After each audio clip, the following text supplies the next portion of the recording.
There, this is Robbins. I was just reading an interview that was held with Andy Andrews. Have you heard of him? I remember him mostly for his telling the old tale about burn the boats. Anyway, Andy is an internationally known speaker, and he's spoken at the invitation of 4 U.S. presidents. He was hailed by the New York Times as a modern-day Will Rogers.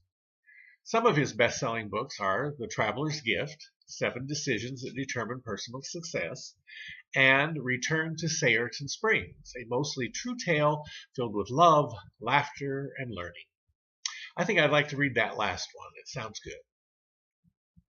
Anyway, the interviewer was asking Andy about freeing ourselves through forgiving others and ourselves. We learned that Andy's parents both died in an auto accident when he was 19 years old. Apparently, Andy's dad had not been wearing his seatbelt.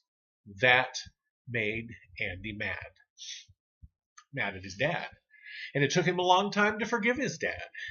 He said it's really hard to let go of the past because we think that hanging on to our anger or our hurt is somehow punishing that person who wronged us. Well, Andy went on to say that people hang on to the past like this because they don't understand the difference between forgiveness and trust. Forgiveness is about the past. Trust is about the future. Forgiveness is about letting go of something that happened to us in the past, and trust is about making decisions for our futures. He says that forgiveness is about us, our decisions, how we act, what we can do with our lives, because we can't control anyone else. And truth is about others, how we will deal with the ones that wronged us in some way. He gives a good example of his thought processes when he says that we can and should forgive someone who has stolen from us. But we probably won't do business with them anymore because we don't feel that we can trust them again. And he goes on to say that forgiveness is a decision, not an emotion.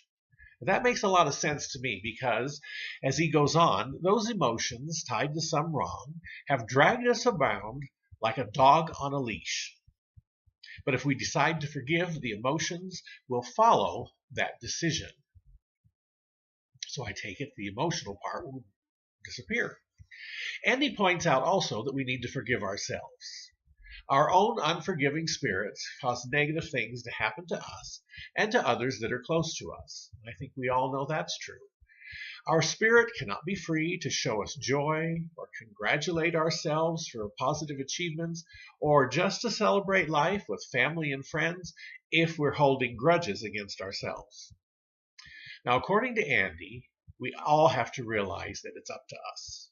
He suggests noting each unforgiven wrong, whether perpetrated by someone else or ourselves, on a piece of paper, and then one by one in a little private ceremony, throw them into a campfire and say something like, "That's it for that one." And from his book called Mastering the 7 Decisions That Determine Personal Success, Andy says that if there's one thing that can sabotage our life, it is not forgiving others or ourselves. I heard Andy speak a long time ago at a business event, but I didn't remember him sharing his serious side, like in this interview. I remember him for his wit and his jokes. He was really entertaining and quite funny. So if you've enjoyed hearing about this interview with Andy Andrews, please share it and send me your comments. Well, so long for now.